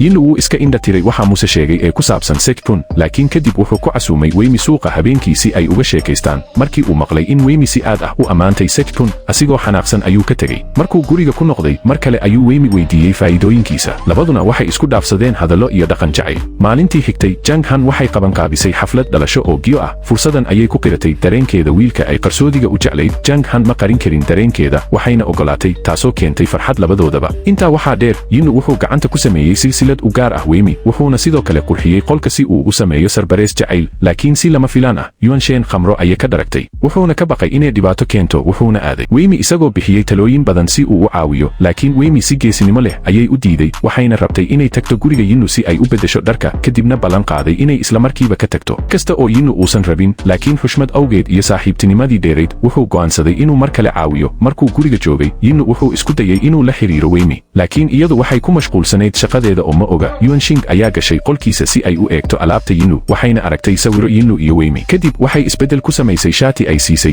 Yinu wuxuu arkay tan wuxuuna ku yiri inay iska badasho shaatiga laakiin Yuanxing waxay bilaabatay inay oydo oo si adag iskugu duubto Yinu inkasta oo uu isku dayay inuu ka baxo laabteeda Yuanxing uma ogolaan taas markaas ayaa Weimi guriga timid oo aragtay waxa dhacay markii ay aragtay saaxiibkeed oo gabar kale haysta isla markaana labadooduba xiran yihiin shaati ay iyadu siisay Weimi si xanaaq iyo caro leh ayay uga tagtay Yinu wuxuu arkay tan wuxuu isku dayay inuu ka daba tago laakiin waxaa ka hor istaagay Yuanxing wuxuu si xanaaq leh ugu digay Yuanxing inay shaatiis ka saarto kadibna orday si uu u raadiyo Weimi Yuanxing waxay bilaabatay inay oydo markii uu doonayay inuu gaaro Weimi waxay raacday taxi oo ka carartay markii ay ku jirtay gudaha gaariga aad ayay u weynaysay Weimi Yinu oo mar ahaa qof qabow badan haddana wuu jilcay wuxuuna galay xaalad murugo ah Weimi xilligan waxay mas'uuliyadda oo dhan dusha ka saartay Yinu maalintii xigtay Luyo ayaa arkay indhaha bararsan ee Weimi wayna weydiisay xaaladeeda inkastoo Weimi ay sheegtay inay fiican tahay haddana Luyo way ogaatay in Weimi ay dhibaato ku jirto kadib Weimi waxay baxday si ay ula kulanto Sejpun bilowgii waxay si caadi ah ayay u sheekaysanayeen laakiin markuu arkay murugada wejiga Weimi Sejpun wuxuu Weimi geeyey goob madadaalo Yinu wuxuu guriga jooga isagoo wareersan oo sugaya in Weimi ay ka jawaabto fariintiisa laakiin waa wax aan micno lahayn Muse ayaa sidoo kale yimid si uu xaaladda u hubiyo laakiin wuu la yaabay wixii dhacay kadib Yinu wuxuu ku sugnaa agagaarka geed si uu Weimi ugu siiyo hadiyadda uu gacantiisa ku sameeyey laakiin markuu arkay Weyi oo faraxsan lana sheekaysanaysa Sejpun wuu soo baxay isaga oo rabo inuu la hadlo Weimi laakiin sidee ayay u heli kartaa niyad wanaagsan kadib wixii uu Sejpun ayaa sidoo kale dhaqaaqay si uu u caawiyo Weimi intuusan la xiriirin Yinu si uu u dejiyo caradiisa Yinu wuxuu u tagay inuu kubadda la ciyaaro Muse kadibna wuxuu aaday guriga hooyadiis Weimi waxay u diyaar garowday inay booqato ayeeyadeed iyadoo la socota Sejpun laakiin Yinu albaabka hortiisa ayuu ku sugayay oo uu rabay inuu la hadlo laakiin markan Sejpun ayaa ka caawiyey Weimi inay gaariga gasho Yinu wuxuu xusuustay hadalka Muse kadib Yinu ayaa gaarigiisa galay oo raacay Weimi markay gaareen guriga ayeeyada labaduba si farxad leh ayay u salaameen ayeeyada halka Yinu oo bannaanka jooga sidoo kale salaamay isaga oo isku sheegay inuu yahay saaxiibkii Weimi maalintii xigtay Sejpun iyo Weimi waxay tageen webiga si ay isku sawiraan Weimi waxay aad ugu faraxday jawiga halkaas halka Yinu meel wax yar ka fog uu si murugo leh uga daawanayay labadooda Weimi ayaa aragtay Yinu oo isku qarinayo geed kadib waxay isku dayday inay u tagto Yinu laakiin markuu Sejpun wacay oo indhaha ku fiiriyey Yinu wuxuu ku qasbanaaday inuu iska baxo Weimi iyo Sejpun waxay guriga ku noqdeen ayagoo raba inay casheeyaan laakiin si lama filaan ah ayay ogaadeen in Yinu uusan weli soo noqon sidaa darteed Weimi waxay dadka u sheegtay inay wax cunaan marka hore kadibna waxay aaday inay keligeed raadsato Yinu inkastoo roob daayay Weimi waxay weli isku dayday inay hesho Yinu habeen mugdi ah waxay si lama filaan ah u heshay hadiyadda Yinu isla markaas Yinu ayaa ka raadinayay hadiyadaas isla meesha ay joogtay Weimi waxay daawatay Yinu oo wareeraya waxayna qososhay kadibna siisay Yinu hadiyadda uu sameeyey Yinu ayaa arkay wuu dhoola cadeeyey wuxuuna raali geliyey Weimi inkasta oo Weimi mar walba ku kalsoontay Yinu haddana way carootay sababtoo ah wuxuu siiyey Yuan fursad uu ku dhex galo xitaa isagoo ogolaaday Yuanxing inay xirato shaati ay iyadu siisay Yinu kadib labaduba way iscafiyeen Yinu wuxuu u xiray silsiladii Weimi kadibna wuxuu ku yiri erayo macaan halka Sejpun oo meel fog ka arkay Weimi kadibna si murugo leh ayuu uga tegay meesha maalintii xigtay labadooduba waxay macsalaameynayeen ayeeyadood kadibna ka tegay markay Yinu iyo Weimi gacmaha iska hayeen intii ay wada soceen Sejpun ayaa si dhaqso ah u socday inta lagu jiro jidka tartanka ayaa bilaabmay dhammaan ka qaybgalayaashu waxay isku dayeen inay dhammaystiraan shaqadooda Luyo ayaa sidoo kale si firfircoon u taageertay Weimi ilaa natiijooyinka la shaaciyey waxaana la go'aamiyey in Weimi ay noqotay guulaystaha tartanka laakiin ka qaybgalayaal ayaa istaagay si ay cabasho u muujiyaan iyagoo sheegaya in Sejpun iyo Weimi ay xiriir hoose leeyihiin natiijadana aan cadaalad ahayn inkasta oo Sejpun isku dayay inuu sharaxo gabadhu ma qancin waxay xustay xitaa markii uu Sejpun gacanta saaray madaxii Weimi ka hor tartanka ugu dambayn markii Yinu istaagay oo hadlay waxaa la go'aamiyey in tartan kale la qabto haddii shaqada Weimi ahayd muuqaal oo aan waxba jirin cinwaanka guusha ayaa laga qaadi lahaa Sejpun ayaa markaa iskii isu xilsaaray inuu ka noqdo garsooraha si uu u kordhiyo cadaaladda tartanka Weimina waa ay ogolaatay inay ku tartanto wareeg kale wareegii xiga wuxuu ku bilaabmay mowduuc cusub bilowgii Weimi waxay ka heshay wareegan mid adag laakiin markii ay fiirisay silsiladda uu Yanu siiyey waxay xasuusatay hadalkiisii iyo taladiisii Sejpun markaas fikrad ayaa maskaxdeeda ku dhalatay waxay ku sawirtay warqad kadib kadibna si degdeg ah u dhammaystirtay shaqadeeda. Waxay la wadaagtay aragtideeda ku saabsan farshaxanka iyadoo mawduuca ahaa aad ugu dhow haddana aad u fog, taasoo ka dhaadhicisay garsoorayaasha iyo dhammaan dhegaystayaasha. waxay ku guulaysatay horyaalnimada iyadoo dhammaan dadkii goobta joogay ay ammaaneen. kadib Sejtun si firfircoon ayaa ugu casuumay dabaaldeg, laakiin Yanlu wuu diiday. si loo xaliyo khilaafka, Wemi waxay soo jeedisay in saddexduba ay wada cunaan cunto. saddexduba waxay u tageen si ay u casheeyaan. maadaama Yanlu iyo Sejtun isqabqabsi jireen, Wemi waxay go'aansatay inay khiyaamayso iyaga si ay u tagaan makhaayad gaar ah. markii ay gaadheen makhaayadda, Wemi waxay aaday musqusha iyadoo ka tagtay Yanlu iyo Sejtun. Yanlu wuxuu gacantiisa kor u qaaday inuu sameeyo wax, kadibna wuxuu la tartamay Sejtun. markii Wemi timid, Sejtun ayaa soo jiiday si ay ugu fadhiisato agtiisa, laakiin waxaa ka dambaysay air conditioner taasoo ka dhigtay mid qabow dareento. sidaas darteed waxay dooratay inay fadhiisato Yanlu agtiisa. waxaa soo baxday in Yanlu uu gacantiisa u isticmaalay si uu u tijaabiyo heerkulka air conditionerka, taasoo muujinaysa sida uu caqli badan yahay. cuntada ayaa la keenay. Sejtun wuu fiirinayay Yanlu marar badan, laakiin ma garanayn inuu Yanlu leeyahay dulqaad khamri oo sare. markii la gaadhay wakhtiga in la baxo, keliya Sejtun ayaa sakhraasanaa si nabadgelyo loo helo. Wemi waxay weydiisatay Yanlu inuu Sejtun geyso guriga. markii ay gaadheen guriga, wuxuu Yanlu Sejtun ka caawiyey isku beddelka dharka, taasoo ahayd hawl aad u adag, taasoo ka dhigaysa Wemi inay qososhay. ugu dambayntii, Yanlu wuxuu Sejtun ku daboolay buste wuxuuna ka caawiyey inuu dharka ka beddelay. subaxdii, Sejtun wuxuu ku jiifay sariirtiisa isagoo lugtiisa haysta. Yanlu wuxuu Sejtun u garaacay si xooggan, kadibna wuxuu ka eriyey guriga isagoo buste iyo dhar jiinis ah keliya xidhan. markii ay soo toostay, ma aysan arkin Sejtun. sidaas darteed waxay weydiisay Yanlu. kadib markii la ogaaday in Yanlu uu Sejtun eriyey, waxay u sheegtay inuu joojiyo waxaasoo kale maadaama Sejtun iyo iyadu ay wada koreen ilaa yaraantoodii. Yanlu iyo Wemi waxay sidoo kale ballanqaadeen inay isku kalsoonaadaan maadaama aysan ogeyn in Wemi muddo dheer ku matalaysay Jianhan, Fong Mei iyo saaxiibkeed. markii ay arkeen in Wemi ku guulaysatay tartanka naqshadaynta moodada, waxay u maleeyeen inay tahay Jianhan. kadib markii ay mar kale hubiyeen macluumaadka, waxay ogaadeen in labada ay yihiin laba mataano isku eg. fiidkii, markii ay aragtay Yanlu inuu guriga ka soo daahay islamarkaana ay sugaysay, Wemi ayaa carootay oo gashay qolka. labaduba waxay ku wada xiriireen qalabka casriga ah. Sejtun wuxuu Wemi siiyey album naqshad fashion ajnabi ah oo cafis u ah khamriga xad-dhaafka ahaa ee shalay. intii lagu guda jiray wadahadalka, Sejtun wuxuu fiiriyey Wemi oo ka saaray timo ka mid ah timiheeda, taasoo ka dhigaysa Yanlu inuu xanaaqo. wuxuu isku dayay inuu dhex galo, laakiin si lama filaan ah Sejtun ayaa sidoo kale soo jiiday. ugu dambayntii, labaduba way kala tageen. Yanlu wuxuu ka qayb galay Fen Ing match uu la yeeshay waaxda injineerinka mashiinada wuuna ku guulaystay, laakiin cadowgiisa ayaa mar kale ku kiciyey wuxuuna rabay ciyaar kale sababo la xiriira kicinta xad-dhaafka ah. wuu ogolaaday. kadib ciyaarta, Yuanshin waxay sii waday inay ku dhagto Yanlu iyadoo isku dayaysa inay dareenkiisa hesho, laakiin markan wuu ka fogaaday weliba si adag. fiidkii, Luyo iyo Wemi waxay ka wada hadleen dhibaatooyinkeeda. markii Yanlu iyo Sejtun ay la kulantay, Wemi waxay sii waday sheekada ku saabsan Muse, laakiin Luyo waa diiday oo ma rabin inay ka hadasho. Wemi sidoo kale ma rabin inay ka hadasho Yanlu iyo Sejtun maadaama ay mar walba tartamaan. markan, Luyo waxay xasuusatay in qof uu Yanlu caqabad ku ahaa ciyaarta fencing.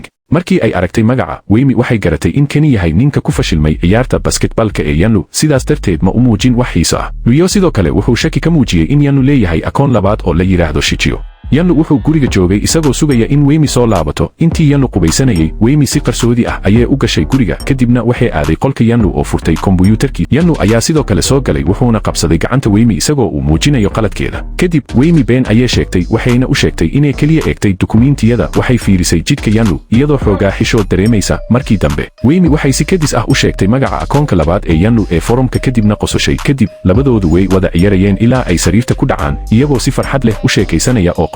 Yuan King iyo Fong Mei ayaa baxay, waxayna la kulmeen Jianhan oo la socotay Yoyo. waxay dhaleeceeyeen Jianhan inay isbeddeshay, laakiin markaas waxay maqashay in Wemi iyo Jianhan ay yihiin mataano, taasoo ka dhigtay inay la yaabto. waxayna siisay Fong Mei talo ah inay la socoto Jianhan. maalintii xigtay, ciyaarta fencing ee u dhexaysa Yanlu iyo cadowgiisa ee ka socday waaxda injineerinka mashiinada ayaa bilaabatay. intii ciyaarta socotay, cadowgiisu wuxuu dhaawac ka soo gaaray jilibka. Yanlu si dhaqso ah ayuu u caawiyey, laakiin waxaa dhaleeceeyey waaxda maaliyadda oo ku eedeeyey inuu si ula kac ah u dhaawacay cadowgiisa. kadib, labada waax ayaa ismari waayey si ay u difaacaan kooxahooda. Wemi waxay u diyaarinaysay keeg Yanlu markay maqashay Gyoyu oo sheegaya in Yanlu uu dhaawacay saaxiibkiis. markaas Wemi waxay u baxday inay hesho Yanlu oo dib u xasuusanaya xaaladii hore. Yanlu wuxuu Wemi baray sida loo isticmaalo seefta, waxaana si lama filaan ah u dhunkatay Wemi, taasoo ka dhigtay inuu dareemo dareen aan caadi ahayn. kadib markii la kiciyey, wuxuu sidoo kale ka adkaaday inuu isxakameeyo, sidaas darteed wuxuu u soo dhowaaday si dabiici ah. guriga markii la joogay, Wemi waxay tusisay Yanlu muuqaalka si ay u caddayso in Hangu si caadi ah u socday. Wemi waxay rabtay inay ku daabacdo forumka si ay u caddayso cadaaladda Yanlu, laakiin ma uusan rabin sababtoo ah shakhsiyadda kibirka iyo islaweynta leh ee Hangyu. wuxuu ka baqay inuu sameeyo tallaabooyin xad dhaaf ah sida doorashada guddoomiyaha ardayda.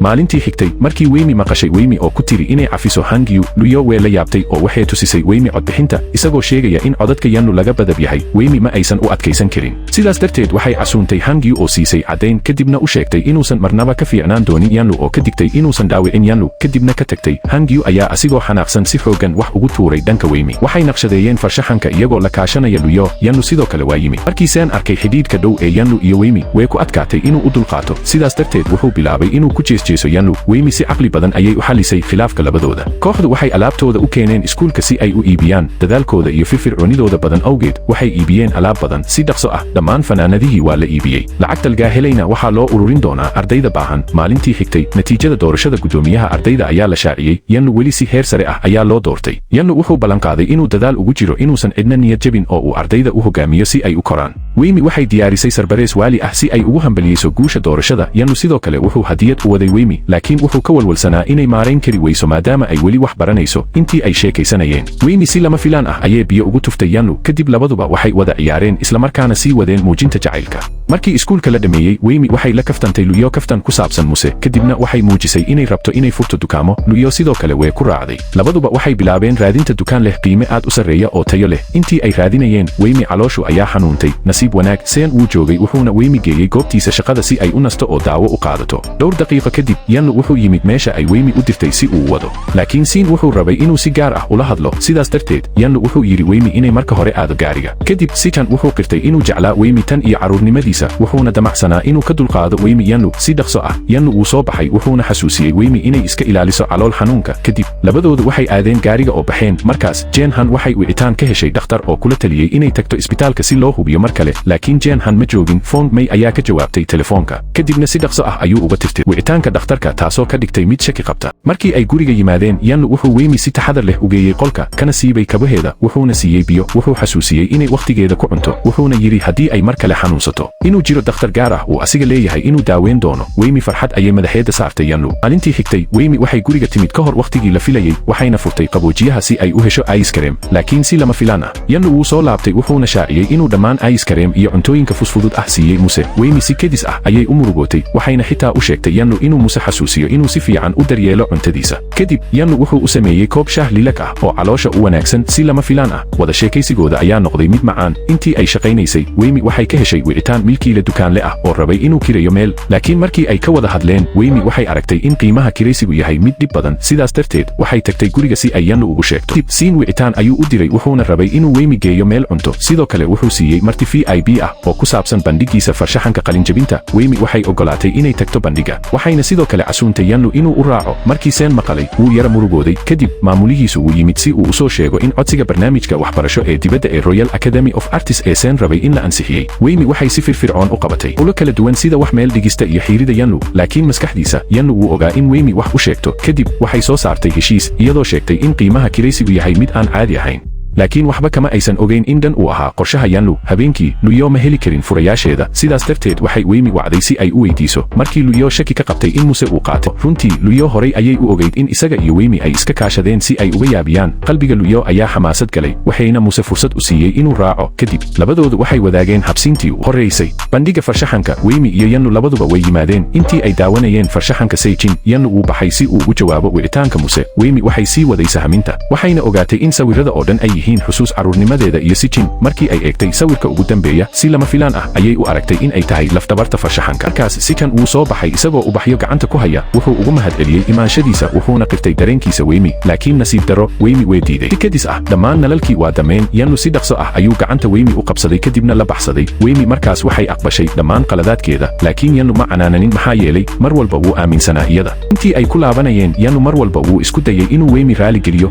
wuxuu keligiis fadhiyey meel isagoo dareemayo murugo sidoo kalena farshaxankiisa eegaya xasuusanayana xilliyadii hore ugu dambayntiina wuxuu ka tegay riyadiisii ahaa inuu la joogo maalintii xigtay Yanlu wuxuu aaday maktabadda si uu wax u akhriyo markuu maqlay laba qof gadaashiisa ka hadlayay muuqaalka Seijin ee uu Weimi u qirtay isla markiiba wuxuu aaday inuu dalbado in mulkiilaha maqaalka uu tirtirto laakiin Fong Mei weli waxay haysatay muuqaalka tooska ah oo tustay Yuanxing kadib markii ay ururiyeen dhammaan macluumaadka la heli karo Yuanxing ugu dambayntii way fahantay in Weimi ay tahay gabar saaxiib la ah Yanlu farta qof Weimi Yanlu Muse iyo Luyo waxay iska kaashadeen inay dukaanka dib u qurxiyaan iyagoo la kulmay wakhtiyo aad u macaan oo xiiso leh iyo muuqaallo jacayl oo ka buuxa labada lamaane kadib hooyadiis ayaa sidoo kale timid dukaanka dhammaantood way la yaabeen markay arkeen hooyada Yanlu oo soo gashay sidoo kale aad bay ula yaabtay horumarka xiriirka Yanlu iyo Wemi hal daqiiqo gudaheed waxay ku dhawaatay inay shaaciso in dukaankan ay ku guulaystay iyada laakiin nasiib wanaag Yanlu si dhaqso ah ayuu u mashquuliyey xaaskuna si wanaagsan ayuu ula shaqeeyey sidaas darteed way ka baxsadeen laakiin markaas milkiilihii maalintii hore si lama filaan ah ayuu u soo muuqday oo si qalad ah wax walba u sheegay Wemi markaas ee maqashay oo go'aansatay inaysan aqbalin dukaankan waxay dareentay in Yanlu aad u caawiyey taasina ay ahayd riyadeeda sidaas darteed waxay rabtay inay iska tagto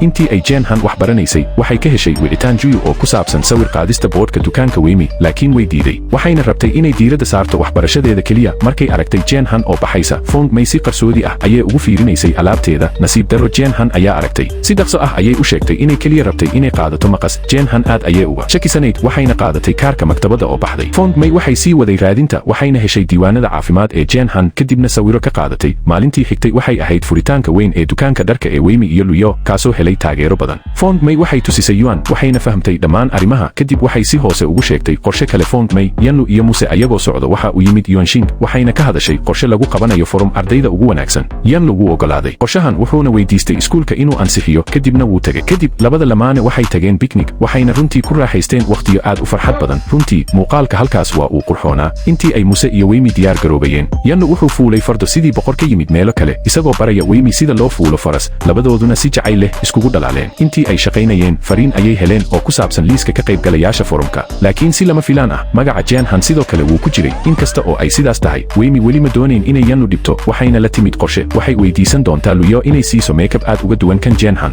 waxayna u baahnayd oo kaliya inay si wanaagsan u ciyaarto doorka si ay u guulaysato maalintii xigtay Yanlu wuxuu ku jiray shaqada teesisika markuu fariin ka helay Juyu oo ku saabsan in labadaba Jenhan iyo Wemi ku jiraan liiska inkasta oo Jenhan ee ku adkaysatay inaysan walwalin oo ay hubinayso inay wax walba ka shaqaynayaan Yanlu weli ma doonayn inuu halis geliyo sidaas darteed wuu baxsaday oo wuu tagay maalinta forumka ardayda ugu wanaagsan ayaa timid Wemi sidoo kale way timid laakiin laga yaabee sababtoo ah makeupka Luyo ayaa ka dhigtay inay aad uga duwan tahay xitaa saaxiibkeed ma aqoonsan maadaama telefoonada aan loo ogolayn inta lagu jiro forumka Wemi waxay damisay telefoonkeeda taasoo macnaheedu ahaa in Yanlu aanu la xiriiri karin Yuanxing ayaa markaas u soo dhawaaday oo weydiisay Wemi inay banaanka u timaado si ay ula hadasho waxay soo saartay caddayn si ay u muujiso xaqiiqada la qarin jiray ugu dambayntiina waxay weydiisay Wemi inay doorato mid ka mid ah laba dukumiinti oo ay si rasmi ah uga dhawaaqdo ka hor forumka mid ka mid ah wuxuu ahaa dukumiintiga Yanlu kan kalena waa iyada haddii kale Yuanxing waxay ku soo bandhigi lahayd dhammaan caddaymaha forumka oo ay ku jiraan waxyaabaha ku jira labada dukumiinti sidaas darteed iyadoo la tixgelinayo mustaqbalka labadan walaalo ah ee mataanaha ah Jenhan iyo Wemi iyo sumcadda Yanlu kee ayay dooran lahayd Wemi waxay ku dhowdahay inay doorato mid ka mid ah labada faylal ee dukumiintiyada markaas Yanlu ayaa si lama filaan ah u soo muuqday isagoo ku yiri inaysan dooran laakiin inuu dooranayo dukumiintiisa u gaar ah Yuanxing way la yaabtay laakiin weli waxay eedaysay Wemi iyadoo leh sababtoo ah Wemi iyo Yanlu oo mar hore jeclaayeen dad badan hadda waa la dhaleeceeyey waxay aaminsanayd in Wemi aysan u qalmin Yanlu markay tani maqashay Yanlu ayaa ka hor istaagay Yuanxing waxay ka qaadatay dukumiintiga gacantiisa oo waxay kala jartay dhab ahaantii waxba kuma jirin gudaha Yuanxing kadib waxay muujisay dareenkeeda ku saabsan Yanlu laakiin isaga ma danayn kadib iyadoo qalbi jabtay ayay ka tagtay Fong Mei ayaa markaas timid oo si qarsoodi ah u duubtay muuqaalka Yanlu iyo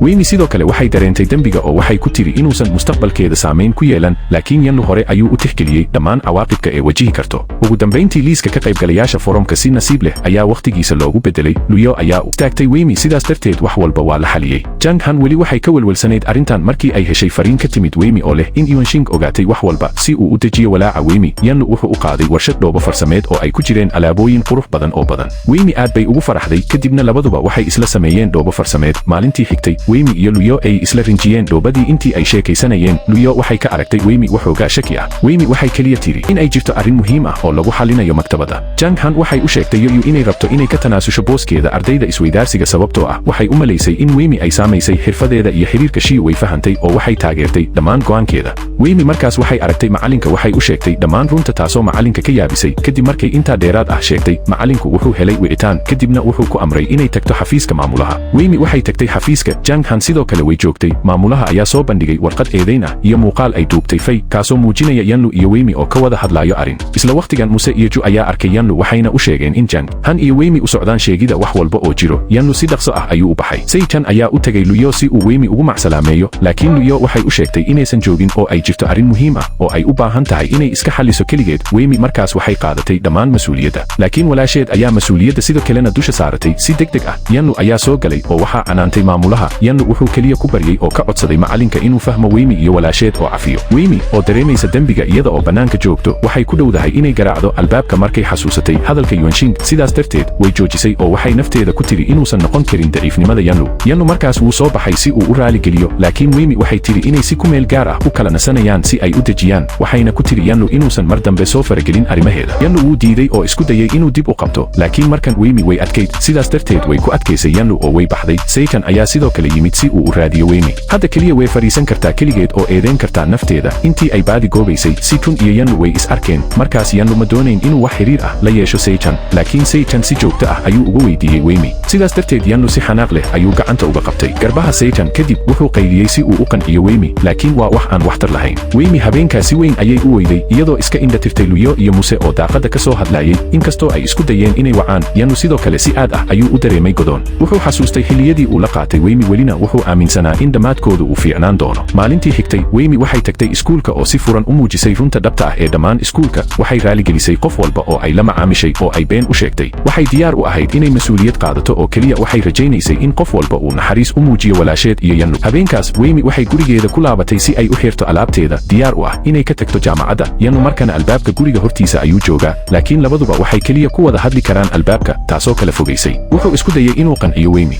laakiin Weymi waxay ku jawaabtay inuusan mar dambe ahayn saaxiibkeed. Yanlu wuxuu iska fadhiistay albaabka hortiis asigoo murugsan, isaga oo aan aqbali karin xaqiiqda. Labaduba si murugo leh ayay isugu eegayeen iyagoo ka muuqda albaabka muraayada. Inkastoo uu murugo ka muujiyey, Yanlu weli wuxuu qorsheeyey in qof walba si wanaagsan uga daryeelo Weymi, inuusan wax xumaan samaynin, isla markaana sheekada labada walaalo ay si ballaaran uga faafin doonaan forumka si dad badan u ogaadaan. Xitaa Seytun ayaa lagu casuumay inuu ka qayb qaato. Weymi waxay qaadatay boorsooyinkeeda iyada oo diyaar u ah inay baxdo markii Luyo iyo Muse horay u sugayeen. Nasiib wanaag, Luyo oo saaxiib dhow ahayd ayaa ku qancisay inay sii wado horumarinta dukaanka. Sen wuxuu keenay ayeeyada Weymi wuxuuna u tegay maamulaha. Habeenkaas Weymi waxay sii waday shaqadeeda. Luyo waxay aragtay in niyaddeedu weli wanaagsanayn, sidaas darteed waxay sharaxday wax walba oo dejisay, isla markaana tustay bostiyada forumka halkaasoo dad badan uga cafiyeen oo u naxariisteen Weymi. Markaas ayay qosol yar bilowday. Maalintii xigtay, macalinka fasalka ayaa isku dayay inuu qanciyo maamulaha inuu fursad siiyo Jianhan, laakiin waxay u muuqatay mid aad u adag. Isla markaas Yanlu, Jianghan, Jiu iyo dhammaan ardayda ayaa sugayay natiijooyinka iskuulka. War farxad leh ayaa ahaa in Jianghan weli haysato booskeeda ardayda isweydaarsiga, waxayna u baahnayd inay si dhaqso ah u qabato aqoonta, isla markaana u baahan tahay inay ka mid noqoto saddexda ugu sarreeya ee xulashada. Weymi sidoo kale uma baahnayn inay ka baxdo iskuulka mar dambe. Jianhan si degdeg ah ayay war ugu sheegtay Weymi, oo aad ula yaabtay oo u carartay guriga Yanlu si ay isu soo celiso, laakiin waxaa hor istaagay Muse. Sidaas darteed waxay keliya weydiisay Muse inuu u sheego Yanlu inuu had iyo jeer sugaayo. Kadib waxay tagtay iskuulka oo aragtay Yanlu, kadibna si adag ayay u dhunkatay, waxayna u mahad celisay, laakiin wuxuu si adag u sii daayay asigoo muujinaya xanuunka iyo xanaaqa ay keentay. Markaas ayuu si fudud uga tegey. Habeenkaas iyadoo dib u xasuusanaysa xilliyadii la soo maray Yanlu, Luyo ayaa yimid oo siiyey dhalo biyo ah. Intii ay cabaysay oo sheekaynaysay, Luyo oo mar walba la jirtay ayaa sharaxday si ay si tartiib ah u fahanto waxa jacaylku yahay. Waxay isku ballanqaaday inaysan mar dambe lumin Yanlu. Kadib Luyo iyo Weymi waxay tageen meesha ay hore ugu diiday garashada Yanlu. Markan waxay rabtay inay dib ugu celiso Yanlu wixii uu hore u sheegay, laakiin waxay heshay wicitaan ka yimid Muse oo sheegay in Yanlu uu mashquul ku yahay jadwalka fasalka oo uusan iman karin. Inkastoo ay aad u murugaysnayd, haddana Weymi waxay muujisay dhammaan dareenkeeda iyo fikirkeeda. Kadibna waxaa la shiday rasaas dab dheeraad ah, waxayna u qososhay farxad darteed. Subaxdii xigtay waxay tagtay maktabadda sababtoo ah way ogeyd in Yanlu halkaas joogi doono.